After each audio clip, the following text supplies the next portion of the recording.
Hello everyone, my name is Ray, and who is in charge of technical service. Today, I'm going to introduce you the Uport series, includes the key features and the troubleshooting.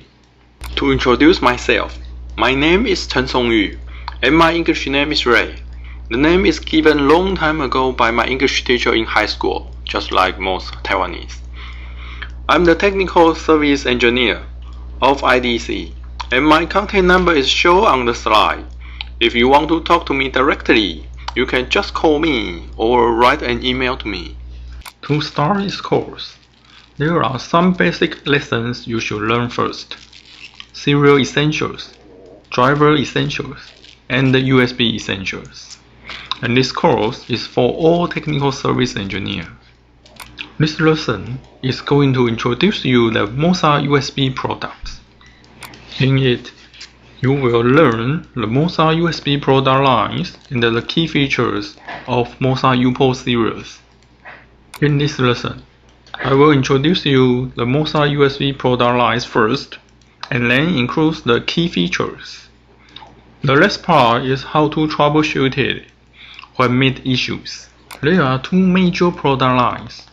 The first one is USB to serial converters, which includes one-port solution, Uport 1100 series, multi-port solution, Uport 1200, 1400, and 1600 series, and basic solution for Uport 2000 series.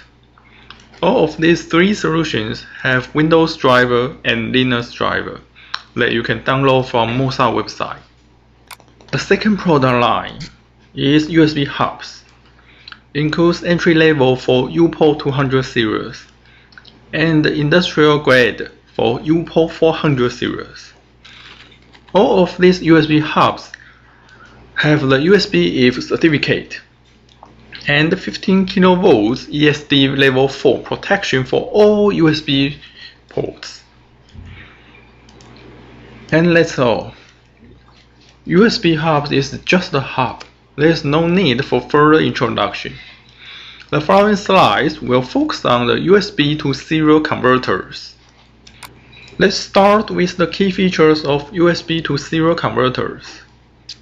All of them are USB 2.0 support, except Uport 1100 series only has USB 2.0 compliant, which means it only supports the USB 1.1.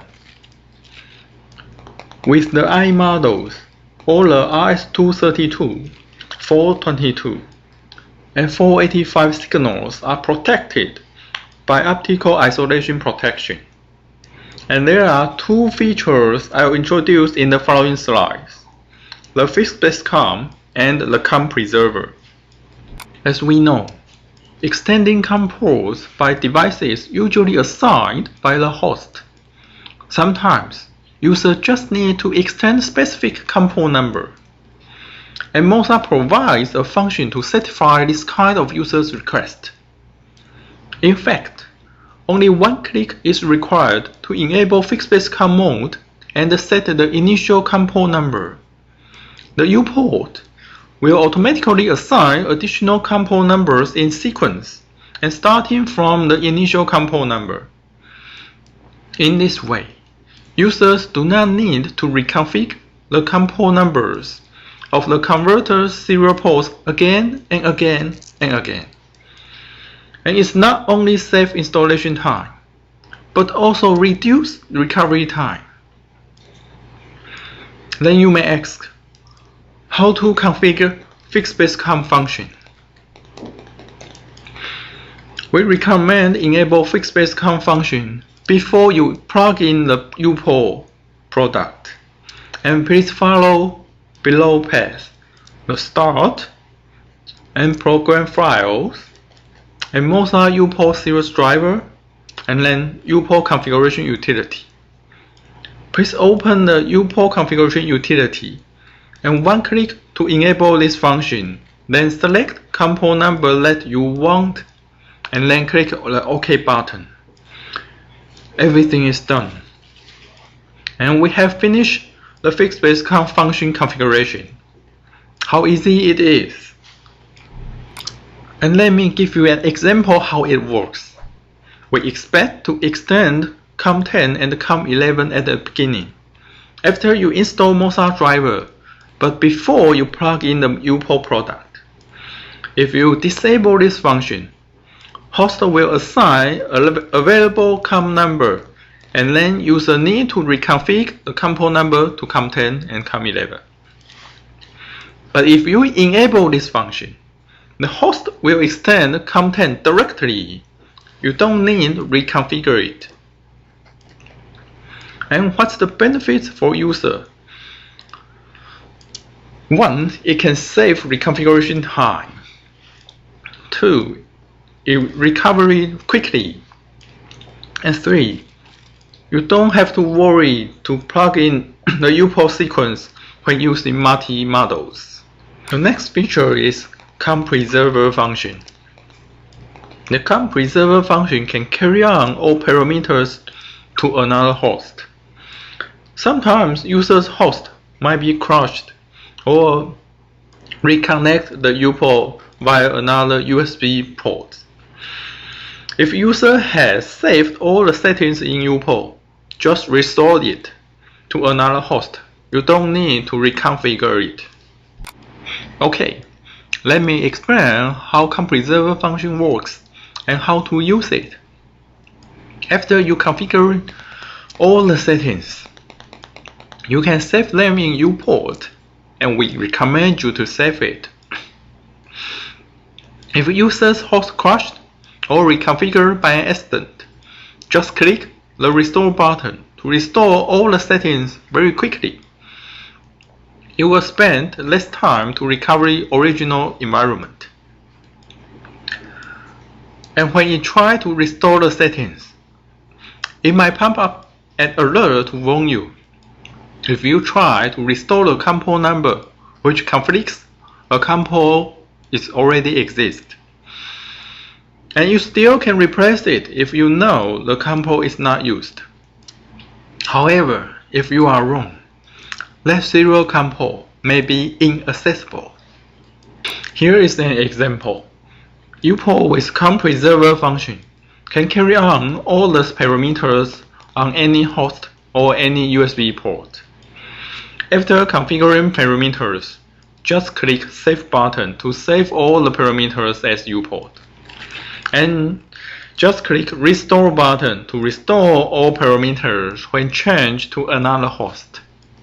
Next part is troubleshooting. As you know, you might have issues while setting up a new device or starting to communicate with devices. Let's see what we can do when meet issues.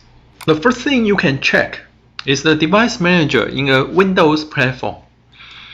If the device manager recognizes the Uport product you had plugged in, if not, maybe you should check the hardware. For example, if the USB port is okay, maybe you can try another USB port. Or if the Uport is okay, try a second Uport or plug the Uport to another PC. Are also good ways to check about it. And if there is an exclamation mark on Uport icon, this may be a software issue. You can check if you install the right Windows driver for the Uport product. Or maybe you uninstall and reinstall it again. If the installation is okay, then you can check the LED indicators on Uport series. When the ready LED is on, everything should be fine.